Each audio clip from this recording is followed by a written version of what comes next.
Hello everyone, स्वागत है आपका हमारे अपने यूट्यूब चैनल पर। साथियों, आज जो हमारी क्लास रहने वाली है वो है जीके व जीएस की क्लास रहने वाली है। इसमें जो भी क्वेश्चन है काफ़ी ज़्यादा इंपॉर्टेंट रहने वाले हैं और खासकर उन व्यक्तियों के लिए, उन साथियों के लिए इंपॉर्टेंट ज़्यादा है जो आरआरबी ग्रुप डी व एनटीपीसी एग्जाम की तैयारी कर रहे हैं। ये क्वेश्चन आपके लिए इसलिए इम्पोर्टेंट है क्योंकि ये एग्जाम में काफ़ी बार क्वेश्चन आए हुए हैं। तो जो भी साथी तैयारी कर रहे हैं रेलवे की, वो वीडियो को अंत तक देखिएगा। चैनल पे नए हैं तो चैनल को भी सब्सक्राइब कर लीजिए और बेल आइकन को प्रेस कीजिए ताकि वीडियो की लेटेस्ट नोटिफिकेशन सबसे पहले आपको मिले। तो बिना देर गवाए शुरू करते हैं क्वेश्चन आज का। पहला क्वेश्चन क्या है? चांदी का सिक्का टका किसने चलाया था? तो सही आंसर हमारा रहने वाला है वो है इल्तुतमिश। इल्तुतमिश ने चांदी का सिक्का जो टका चलाया था। इसके अलावा इसने एक सिक्का और चलाया था जो था तांबे का। किसका था? तांबे का। और इसका नाम था जीतल। इल्तुतमिश की बात करें तो ये पहला शासक था किसका? सल्तनत काल का, जो राजधानी दिल्ली बनाई थी। किसने?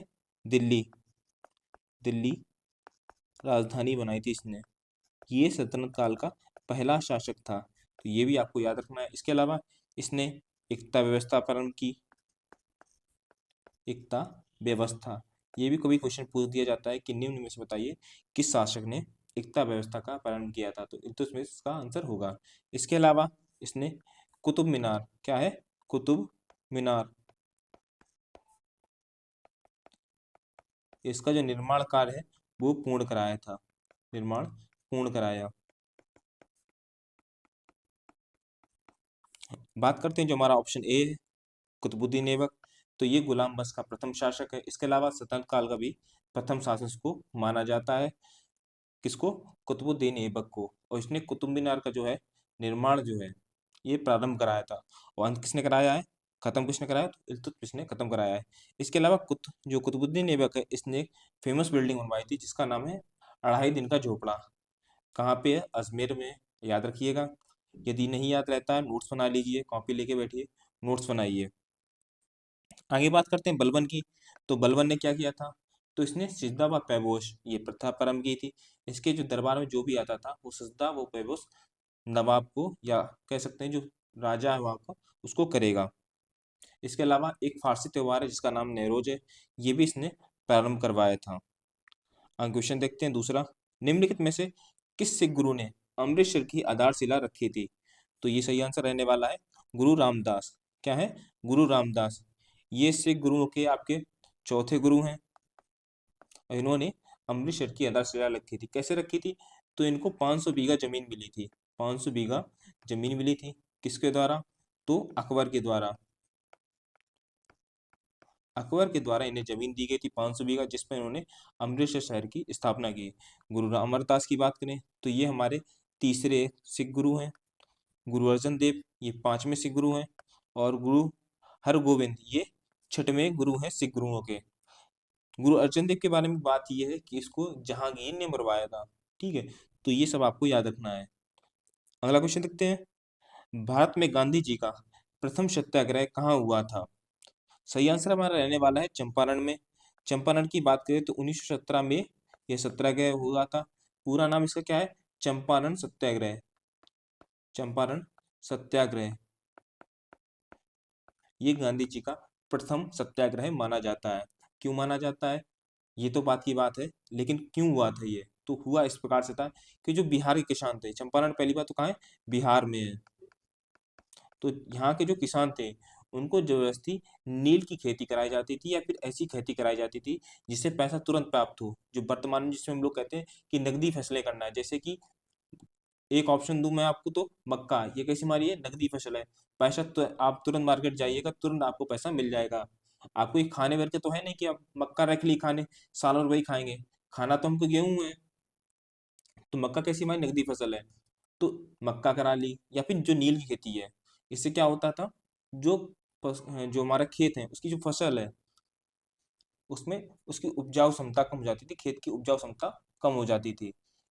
और जो किसानों को जो खाद्यान्न फसलें हैं जैसे चावल गेहूं ये नहीं करने दिया जाता था, इसलिए किसान ज्यादा अधिक रुष्ट हुए और उन्होंने क्या किया? सत्याग्रह प्रारंभ करवाया। किससे? गांधी जी से। चलिए अगला क्वेश्चन देखते हैं। भारतीय संविधान का निम्नलिखित में से कौन सा अनुच्छेद विधि के समक्ष समता के अधिकार से संबंधित है? विधि के समक्ष समता, देखिए समता का अधिकार, भारतीय संविधान में समता का अधिकार ये कहाँ से कहाँ तक वर्णित है? तो ये वर्णित है 14 से 18 तक। आर्टिकल 14 से 18 तक ये वर्णित है। तो सही आंसर हमारा रहने वाला क्या है? 14। 14 क्या कहता है कि भारत में किसी भी व्यक्ति, जो कोई भी व्यक्ति है, उसको विधि के समक्ष समानता एवं विधियों के समान संरक्षण से वंचित नहीं किया जा सकता है। ठीक है, तो ये भी आपको याद रखना है। क्वेश्चन नंबर अनुच्छेद 14। देखिए इसमें से एक इम्पोर्टेंट तथ्य है, वो याद रखिएगा आप, बताता हूँ। एक टर्म आता है विधि के समक्ष विधि के समक्ष समता। ये शब्द या ये टर्म कहाँ से लिया गया है? तो ये ब्रिटिश संविधान से लिया गया है, ब्रिटिश संविधान से। आगे, विधियों के समान संरक्षण, विधियों के समान संरक्षण ये लिया गया है अमेरिका के संविधान से। वहीं बात करें विधि द्वारा स्थापित प्रक्रिया, विधि द्वारा स्थापित प्रक्रिया ये कहाँ से लिया? ये जापान के संविधान से लिया गया है। विधि जिन साथियों को नहीं पता है, विधि का अर्थ होता है कानून। ठीक है, तो ये सब आपको याद रखना है। अगला क्वेश्चन देखते हैं, भारत में किस प्रकार का लोकतंत्र है? तो ये है प्रतिनिधियों का, प्रतिनिधियों का लोकतंत्र है। हम लोग क्या करते हैं? अपने प्रतिनिधि चुनते हैं, वो हमारी बात आगे तक बढ़ाते हैं। तो सही आंसर क्या रहने वाला है? सी का सही आंसर रहने वाला है। आगे क्वेश्चन देखते हैं, भारत के राष्ट्रपति को उनके पद से कौन हटा सकता है? तो कौन हटा सकता है? संसद। क्या है? संसद जो है भारत के राष्ट्रपति को हटा सकती है। और भारत के संविधान अनुच्छेद 16 जो 61 में ये बात मेंशन है। क्या है? राष्ट्रपति का महाभियोग, राष्ट्रपति का महाभियोग। इसकी प्रक्रिया की बात करें तो क्यों आता है? तो सबसे पहले बात आती है, इसका टर्म जो होता है राष्ट्रपति द्वारा संविधान के प्रावधानों का उल्लंघन। यदि राष्ट्रपति जो है वो संविधान के प्रावधानों का उल्लंघन करता है तो उसको महाभियोग प्रक्रिया से हटाया जा सकता है। इसमें सबसे पहले क्या होता है? तो जो भी किसी, देखिए ये जो महाभियोग का प्रस्ताव है, ये दोनों दो सदन है हमारे, लोकसभा व राज्यसभा, इन किसी में भी एक में आ सकता है। जिस सदन में आएगा उसका जो सदस्य संख्या है, कैसे, जो वर्तमान में संख्या है उसका 1/4 भाग, कितना? 1/4 भाग है, उनको बताना पड़ेगा, उनको लिखित सूचना देनी पड़ेगी 14 दिन पहले कि ये महाभियोग हम लाना चाहते हैं। और जब वो प्रस्ताव सदन में आएगा तो 2/3 के पास से 2/3, 2/3 जो बहुमत उनको प्राप्त होना चाहिए उस प्रस्ताव को दोनों सदनों में। जब ये पारित हो जाता है तो जो राष्ट्रपति है उनको हटना पड़ेगा। चलिए दोस्तों, आपके लिए एक इम्पोर्टेंट सूचना है, सामान्य ज्ञान और सामान्य विज्ञान हम आपके लिए कोर्स लेकर आए हैं। ये दोनों के लिए पीडीएफ में नोट्स में ये रहने वाले हैं आपके। कोर्स की कीमत मात्र रहने वाली है 199 रुपये। देखिए जो कोर्स हमारे आपके लिए लेके आए हैं उसमें क्या है, आपका एकदम सटीक कंटेंट है। जैसा कि एग्जाम में क्वेश्चन पूछे जा रहे हैं, जो प्रीवियस क्वेश्चन पूछे गए हैं, चाहे एनटीपीसी के हों या रेलवे ग्रुप डी के हों, उसमें जिस प्रकार से क्वेश्चन पूछे गए हैं उसी प्रकार से आपको नोट्स तैयार कराए गए हैं। तो उस प्रकार से ये जो नोट कोर्स है ये काफ़ी ज़्यादा इंपॉर्टेंट आपके लिए हो जाता है। कोर्स की कीमत मात्र रहने वाली है 199 रुपये, लेकिन ये है कि अभी कोर्स की कीमत मात्र है 149 रुपये, 50 रुपये की छूट चल रही है। तो जाइए कोर्स भी परचेज कर लिए जा करके। कोर्स आपको मिलेगा हमारे ऐप एग्जाम वेब पर। इसके अलावा आपको यदि कोई क्वेरी करनी है तो ये हमारा व्हाट्सएप नंबर है, इस पर आप संपर्क कर सकते हैं। इसके अलावा ये हमारा कॉल के लिए नंबर है, आप हमसे कॉल करके भी संपर्क कर सकते हैं। तो चलिए अगला क्वेश्चन देखते हैं। अब लोकसभा की बैठक आयोजित करने के लिए न्यूनतम कितनी संख्या में सदस्य उपस्थित होने चाहिए? तो कुल सदस्यता का 10वां भाग 1/10 भाग जो है उपस्थित होना ही चाहिए ताकि संसद चल सके। सही आंसर क्या रहने वाला है? बी। आगे देखिए, ब्रह्मांड के अध्ययन को किस नाम से जाना जाता है? तो जाना जाता है कॉस्मोलॉजी के नाम से। किसके नाम से? कॉस्मोलॉजी के नाम से ब्रह्मांड के अध्ययन को जाना जाता है। इसमें क्या होता है कि ब्रह्मांड की उत्पत्ति कैसे हुई है, जीवन का विकास कैसा हुआ है, ग्रह कैसे बने, उपग्रह, सौरमंडल हमारा, ये सब किसमें आता है? कॉस्मोलॉजी में आता है। बात करें सेस्मोलॉजी की, तो इसमें क्या अध्ययन होता है? भूकंप का। किसका? भूकंप का अध्ययन होता है।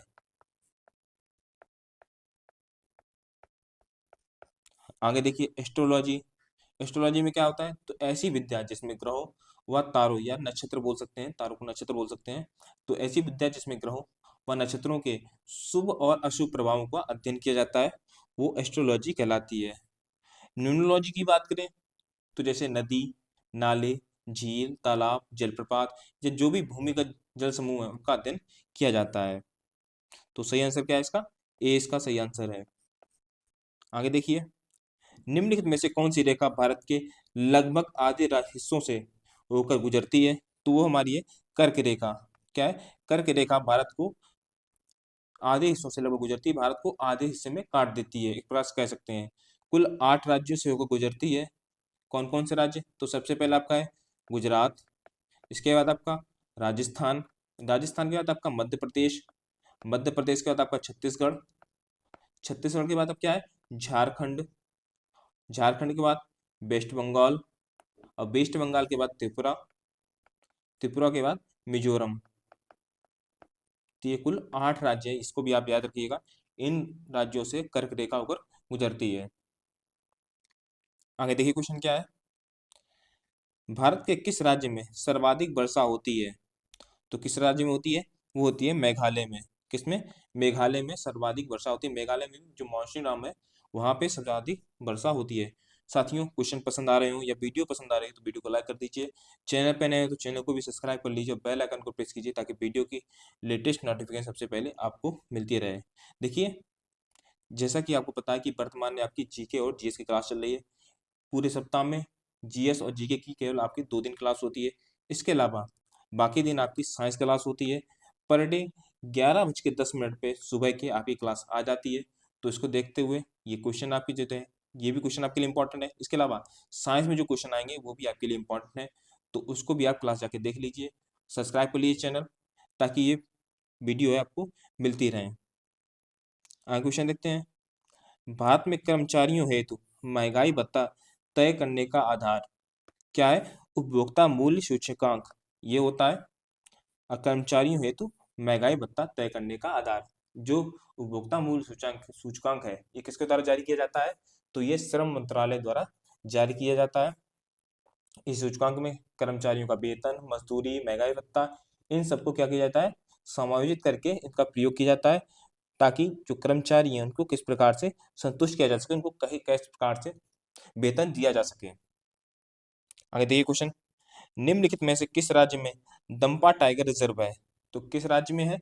तो वो है मिजोरम में। किसमें? मिजोरम में दंपा टाइगर रिजर्व है। इसके अलावा असम की बात करें तो असम में एक फेमस नेशनल पार्क है, इसका नाम है काजीरंगा। क्या है? काजीरंगा।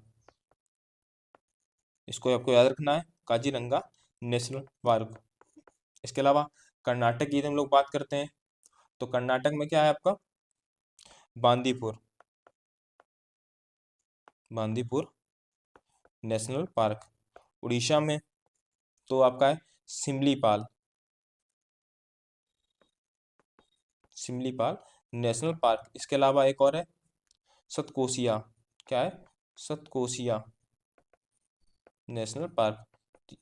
ये कुछ इंपॉर्टेंट है, याद रखिएगा। आगे देखते हैं, सूचना का अधिकार कब लागू हुआ था? तो कब लागू हुआ था? हुआ था 12 अक्टूबर 2005 को। 12 अक्टूबर 2005 को भारत का केवल एक राज्य जे.एंड.के, जम्मू और कश्मीर को छोड़कर हर जगह पूरे देश में ये लागू हो गया था। इसके बाद तारीख आती है 20 मार्च 2009। यह इस तारीख को जे.एंड.के में भी ये लागू हो गया था। ठीक है, तो चलिए अगला क्वेश्चन देखते हैं, अन्वेषण के दौरान झूठ पकड़ने के लिए निम्न में से किसका प्रयोग किया जा सकता है? तो किसका प्रयोग किया जा narco test, brain mapping test और पॉलीग्राफी टेस्ट, तीनों का प्रयोग किया जा सकता है। ऑप्शन आपका डी सही रहेगा। आगे देखिए, चरकुला प्रमुख लोक नृत्य है, किसका है? तो वो है ब्रजभूमि का। किसका है? ब्रजभूमि का ये प्रसिद्ध लोक नृत्य है। 20 का ऑप्शन सही रह जाएगा। ठीक है, आगे देखते हैं क्वेश्चन। निम्नलिखित में से किस हड़प्पा स्थल में बंदरगाह था? बंदरगाह यानी पोर्ट, तो किसमें था? लोथल में। कहाँ है? लोथल में हड़प्पा जो ये बंदरगाह था, ये कहाँ पे है? तो गुजरात में है। ठीक है, गुजरात राज्य में ये है। इसके अलावा इसकी कभी कभी नदी पूछ दी जाती है, किस नदी के किनारे था? तो भोगवा नदी। किसके? कौन सी नदी है? भोगवा नदी। और इसकी खुदाई की थी डॉक्टर SR राव, इन्होंने इसकी खुदाई कराई थी। हड़प्पा की बात करें तो इसकी खुदाई कराई थी दयाराम साहनी ने 1921 में। और कहाँ पे स्थित है? तो रावी नदी किनारे। कहाँ पे? रावी नदी। और मोहनजोदड़ो की बात करें तो ये इसकी खुदाई कराई थी 1922 में, इसकी खुदाई हुई थी। राखाल बनर्जी ने इसकी खुदाई कराई थी। ठीक है, अगला क्वेश्चन देखते हैं। किस सम्राट ने अपनी राजधानी दिल्ली से दौलताबाद के लिए स्थानांतरित की थी? तो इसका सही जो आंसर रहने वाला है वो है मोहम्मद बिन तुगलक। मोहम्मद बिन तुगलक ने दिल्ली से अपनी राजधानी दौलताबाद शिफ्ट की थी। इसके अलावा कुतुबुद्दीन ऐबक की बात करें तो उसने दुआब क्षेत्र में वृद्धि भी की थी और इसने सांकेतिक मुद्रा का भी प्रचलन करवाया था। देखिए, शेरशाह सूरी की बात करें तो इसने अपने जीवन में काफी युद्ध लड़े, जिसमें से हुमायूं के साथ भी युद्ध था। इसमें इसने दो प्रसिद्ध युद्ध हैं, जिस पहला है आपका 1539 में चौसा का युद्ध और 1540 में कन्नौज का युद्ध। इन दोनों में हुमायूं से लड़ा था, दोनों बार हुमायूं को हरा दिया था। 1540 में इसने हुमायूं को भगा दिया और पूरे भारत पे इसका कब्जा हो गया था। राजधानी पे ये अपनी गद्दी बैठा था। अगला क्वेश्चन देखते हैं। वर्ष 1998 में किस पुर्तगाली अन्वेषक ने यूरोप से भारत के लिए एक नए समुद्री मार्ग की खोज की थी? तो उसका सही आंसर रहने वाला है वास्को डी गामा। क्या है? वास्को डी गामा, इसने एक नए समुद्री मार्ग की खोज की थी। आगे देखिए क्वेश्चन क्या है। संविधान सभा के पहले अस्थायी अध्यक्ष कौन थे? तो वो थे सच्चिदानंद सिन्हा। कौन है? सच्चिदानंद सिन्हा।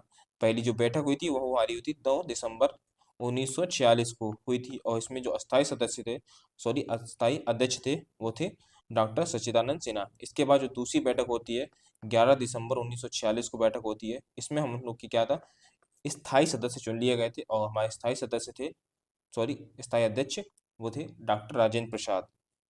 ठीक है, तो सही आंसर क्या रहेगा? डी इसका सही आंसर रहेगा। अगला देखिए, हमारे संविधान के अनुसार भारत क्या है? तो एक धर्मनिरपेक्ष राष्ट्र है। क्या है? धर्मनिरपेक्ष राष्ट्र है। और हमारी जो प्रस्तावना है वो भी ये कहती है कि भारत एक धर्मनिरपेक्ष राष्ट्र है। और ये देखिए, धर्मनिरपेक्ष की बात करें तो ये शब्द 42वें संविधान संशोधन में जोड़ा गया था आपका, 42वें संविधान संशोधन में। और ये कब आया था? 1946 में, सॉरी 1976 में। ठीक है, 1976 में आपको ये संविधान संशोधन आया था। तो आज की क्लास के लिए इतना ही रखते हैं, मिलते हैं अगली क्लास में। Thank you.